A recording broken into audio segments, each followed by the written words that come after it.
Have you ever been stranded in a foreign country during a pandemic? Are some of your loved ones in another country right now?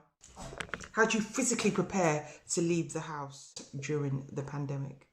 Augusta here from the new face of finance. If you're on Twitter, find me at TNFOF. If you're not watching this on YouTube,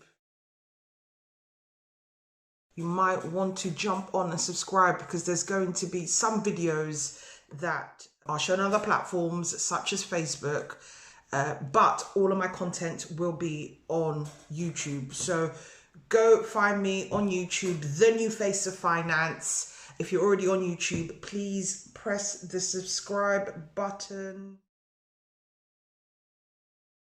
Don't forget to ring the bell, because then it will alert you and my images will appear in your timeline, so that you can see when new videos are released. So we're back in the UK. I've made a couple of videos in the last 2 weeks where I have talked about the fact that we were stranded in South Africa. We went there for our honeymoon, and then South Africa went into lockdown. Here's me explaining how we ended up in South Africa. So first of all, I'm going to start off by giving you a background as to why I'm in South Africa during this crisis. So firstly, to start off with, my husband and I were married in February, and super fortunate that we managed to sneak it in before the COVID crisis actually started. We had a beautiful day. If you go on my Instagram, you'll be able, on my Facebook, you'll probably be able to see some of the images. It was just such a magical day.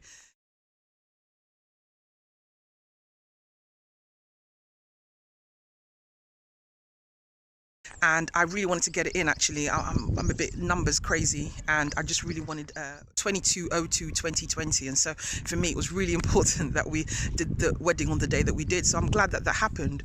But after we got back, after the wedding, went straight back to work, and then there was the opportunity to come out to South Africa in March, and I need travel. Travel's been a very important part of my life for at least 20 years, and so I decided that we decided that we should come to South Africa, and so we did. And then when we were leaving on our way out here, actually our original flight was cancelled, but I don't back out of anything unless I absolutely have to. So decided that nope, let's get on the next flight, and the next flight was a direct flight, and we ended up in Johannesburg. Now my husband and I actually had an amazing couple of weeks together. It was absolutely amazing. But then on the way back, that's when the troubles really started. And for 3 days, we were in the airport trying to get back. And we were on waiting lists, and we were trying to speak to all the people that worked there. But essentially, on the third day, after 3 days of trying to get on the plane, they turned around and said, "Look, the airspace over South Africa has closed, and now we are in lockdown." There was always the risk it was going to happen, but to be honest, I was kind of optimistic about getting the last flight out. So when we found out that we had to stay in lockdown, it was a massive shock to the system, and we had to figure out what to do next. Now, at the end of March, the government released that they were going to start a global repatriation scheme at the cost of £75 million. I just think it's really strange. Whenever the press report numbers, you really just have to take it with a pinch of salt, because nothing is ever really as it seems. My husband and I, as we were stuck in South Africa, I started following the British ambassador to South Africa, started following him on Twitter. I think his name is Nigel Casey. As well as that, I joined a South Africa repatriation group on Facebook. Obviously, my mum, I was keeping in regular contact with her. She was really concerned about our safety in South Africa, even though I kept reassuring her that we're totally fine, and South Africa are taking this a lot more seriously than I think Britain are. So we joined these groups, and we were keeping an eye on the activity and any news and postings. And then around the 5th of April, they reported that they had arranged repatriation flights for British citizens that were stranded in South Africa. We were one of the estimated 300,000 people that were stranded all across the world, in Australia, in India. Some countries had more than others. I noticed that when we were in South Africa, there were like so many Germans. When they reported that there'd be no more flights leaving, there were so many Germans there that actually brought someone from the German embassy to come and speak to the whole crowd. Look, most people took it quite badly. We had some people crying in a corner like Michael Jackson had just died. It was a bit crazy. There was a massive German population there, and it's just a bit mad because I spoke to a couple of them, obviously tried to carry on with the social distancing. And said, why are there so many Germans in South Africa? And they seem to love South Africa, which is great. But then, you know, when something like this happens, it's like, oh my God, get me out of Africa. I need to go back to Europe. Despite the fact that Africa's probably a little bit safer than Europe right now. So yeah, I mean, I'd be interested to know why this figure of £75 million was quoted as, you know, the budget for going all around the world. You think that with £75 million, that would be enough to bring 300,000 people home without charging them anything, but you're wrong. And so I would say around the 5th, we got some correspondence that there were some flights leaving from Johannesburg and there'd be some leaving from Cape Town. We were situated in Cape Town. And so I logged on to try and purchase or to try and see how much these flights would cost. The flights were £855 each. So £855 for me, £855 for my husband. I didn't even spend that much on the return flights. So it was a little bit irritating. I'll be honest, there was a part of me when Nigel Casey revealed that they were going to launch this repatriation program that felt a bit sad, that I felt like, oh gosh, I've got to go back to UK. We got into a really good rhythm in South Africa. We were exercising every day, eating well. We had our black seed tablets, a bit of sea moss, apple cider vinegar. I was taking it as the opportunity to kind of, you know, start working on my businesses, start transforming. I was in two minds when that 855 popped up, and I was like, should we just sit on our hands for a little bit and wait? But I didn't think about it. I just kind of pressed the button and paid £1,700 odd pound for these flights. So after we paid for the flights, we're then waiting, because obviously initially there's 4 scheduled flights from South Africa. So we're waiting to find out which flight we're going to be on. And then I get an email around the 7th, which basically says, okay, you and your husband, they sent us 2 separate emails, had to register 2 separate email accounts, have been booked onto the repatriation flight that will be leaving on the 10th of April. So then we're like, oh God, okay. So we've got like literally a few days, and we started making plans, started thinking about packing. I'd actually gone out and done quite a massive shop like a week before. And so we had so much food. One of the things they also explained on the email, that we weren't going to benefit from the standard flight of, I should mention, the airline that had been chosen for the South Africa repatriation was Virgin. Now, I'd heard in the press recently that good old Richard Branson, lots of respect for you, Richard, if you ever watch this video, but you are a billionaire, mate.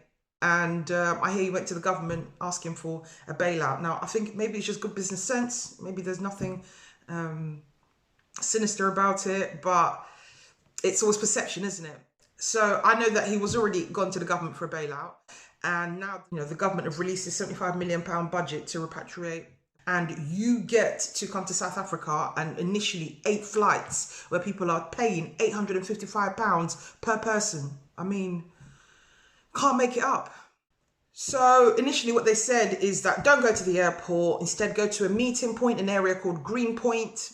Greenpoint is about 20 minutes drive from where we were staying in Belleville. In fact, we'd stayed at Greenpoint just before we tried to leave South Africa the first time, in actually a really nice boutique hotel called the King's Lynn. We were asked to meet at a stadium in Greenpoint. Well, initially they said be there at around 5 a.m. And then the night before they sent an email saying actually you don't have to be there till 7. The morning of the flight, we book an Uber. We are masked and gloved. There's tons of people there. So this morning we are at Cape Town Stadium, which is the checkpoint to get this repatriation flight back to London Heathrow. The queue here is absolutely insane. Makes you wonder how big this aircraft is.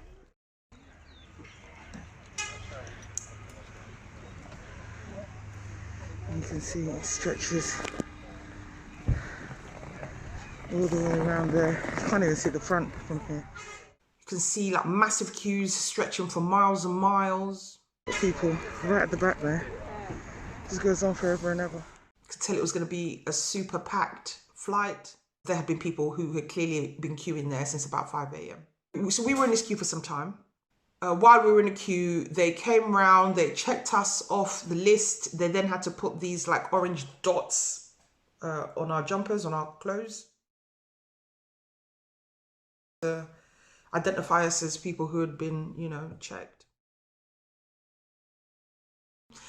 We'd see these buses departing, clearly heading to the airport, and there were tons of buses that just kept departing. And we were actually quite close to the end of the queue. I think we got on like the penultimate bus. But before we got on the bus, they checked our medical. We had to fill out a medical questionnaire. We gave them the medical questionnaire. They checked our temperature. That was the only test that they did, and actually test for coronavirus. They just checked if our temperature was above 37. If it's above 37, then there was, I don't know what they did. I didn't notice anyone whose temperature was above 37. So, you know, there's this false sense of security. Oh, maybe there's no symptoms with anyone on that bus, mate. Weren't taking any risks. Kept my mask on, kept my gloves on. Once they took us through, they gave us some lunch. And the lunch consisted of a brown paper bag with a green V sticker, clearly vegetarian. It was a bit rank, I'm not gonna lie. Like some disgusting, non-tasting sandwich and some weird, like I love like vegetables, absolutely love vegetables, but I don't know what this little container was. The only thing I really enjoyed in there was the white Kit Kat bar with 2 fingers and the apple, which I cleaned as much as I could before eating. I wasn't sure if we were going to get fed, so I'd actually like brought quite a lot of food with us onto the plane, and security weren't too fast, weren't asking any questions. We actually bought about 3 meals, made rice, we had like, you know, treats with us and whatever. So they put us on a bus. In fact, this bus is interesting because, you know, even though like, obviously me and my husband spent all this time together, I had to sit on like the 2 seats and then he had to sit behind me, and you can see from the image that was the case for everybody. Like nobody could sit by themselves. So I thought, oh, maybe the plane will be as spacious. But I just think, well, you know, part of this 855 we're paying for is for all these buses so that we're not sitting next to each other, and then you put us on a plane and we're all crammed. It's like completely counterproductive. There were some sniffer dogs smelling our luggage, not sure what they were looking for. We get to the airport and they check us in, take our bags, give us a boarding pass. Now you're allowed to use the loos, you've got some drinks, you can have some, but essentially they're boarding people onto the flight. We then go through security, which, as I say, was pretty lax, apart from the 100 milliliter thing, which I still don't get. Security is pretty lax. And so we board the aircraft and it's totally packed. They did serve us a couple of meals during the flight. They served us some, I never know how to say this word, gnocchi, some Italian thick pasta thing. That was okay. However, the second meal they gave us was this super unhealthy tray that's probably about 6,000 calories and was enough to give you diabetes on the spot. We were really fortunate as well. We were in a really good seat, lots of nice leg room, especially because my husband's quite tall and doesn't fly very well. So it was good that he could get up often, given that it was a 11.5-hour flight. And fortunately, there was also some in-flight entertainment. Now, I have been trying to see the last 10 minutes of Avengers Endgame since I saw it in the cinema and fell asleep. And then every time I get on a plane, I look for this film. And on the way there, I managed to watch most of it, but then I didn't time it well, and the plane landed about 20 minutes before the end of the film. So I was like, oh, I'm going to jump on and watch Avengers Endgame. And then they didn't have an Avengers Endgame, which is really annoying. But they did have a couple of really cool films and shows that I watched. So anyway, afterwards, we arrive in the UK. It's a smooth flight. Nick's like super chilled out. I never usually see him so chilled out on flights, which was great. You know, so we get off the plane and then we go collect our bags, and then I turn off my phone, which obviously had been off the whole time. And I didn't tell any of our friends or family members that we were coming back, just because I didn't know how it was going to pan out. I know they're already super stressed. I'm used to this kind of thing, not pandemics, but used to, you know, just disappearing on a flight and then coming back. So I didn't say anything to anyone. And then I turned on my phone and I had missed calls from my mom, missed calls from my aunt in America, missed calls from my mom's partner. And everyone was just like super worried. And obviously I just messaged my mom. I said, look, we're in the UK. We're totally fine. I just couldn't speak to you because I was on a flight. She was really happy. She was like, oh, this is the best Easter present ever. So London, the streets of London are like a bit emptier than usual. There's no doubt about it. But I think both Nick and I were quite surprised by just how unseriously people were taking this. You know, the people that were out were like, oh, holiday, Sunday stroll, yay, what virus?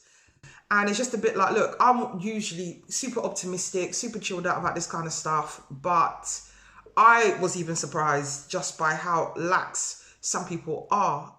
It's just so, I just want to keep going on about it, but it's just so important to stay safe. I just think there's a lot of people not exercising social distancing, not protecting themselves, not protecting other people. I think that's one of my biggest challenges about being back in the UK. So, I mean, look, to summarise, our time in South Africa was amazing. We started some great habits while we were there. Then we've come back to the UK now and we want to continue these habits. The great thing about being back in the UK is that obviously we own quite a few houses, especially in the Margate and Ramsgate area. So I wanted to go around and make sure our houses were okay. I mean, you can see on CCTV that things were, you know, okay, but you just don't know. CCTV doesn't show every corner of the house.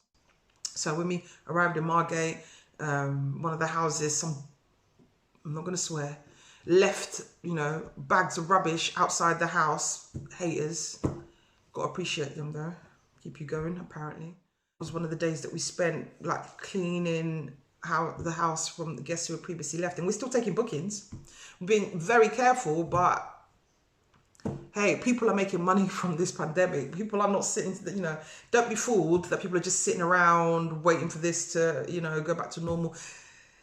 We're not going to go back to normal. Things are not going to go back to how they used to be. Things are going to be different. So you just need to kind of crack on now and just redesign your life. Use this time wisely. Look, the rich are getting richer. Get rich, get wealthy, get healthy. Now that we're back in the UK, back to business. The next few videos that I upload are going to be definitely entrepreneur, business centric. Oh, don't forget to share this video to people who you think might need to see it. Like, YouTubers, subscribe. Let me know what other content you want to see, you want to know about. This is really fun. I'm excited about making more videos for your viewing pleasure. Augusta here from the new face of finance. So I'll see you on the next one.